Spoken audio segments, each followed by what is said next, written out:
Siya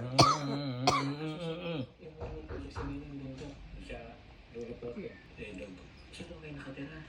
Okay, yung mga dumagat doon nakatira? Yung mga tribo ba? Doon kayo nakatira? Okay, pasensya na po kayo kung si ate ay nakahiga kasi nagpapaliti po siya ng kanyang anak. Okay. Ngayon ba meron kayo pagkain? Konting bigas. Hanggang sana abot ang bigas niyo.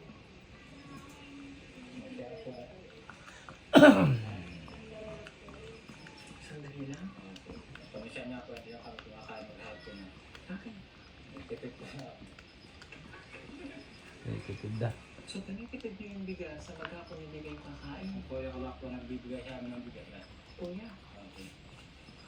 baka naman kayo magkasakit. Pag di kayo kumain. Papakaya na po kami. Kaya na nagbibigay. So, yung kuya mo na lang nagbibigay sa'yo. Wala na ba kayong mga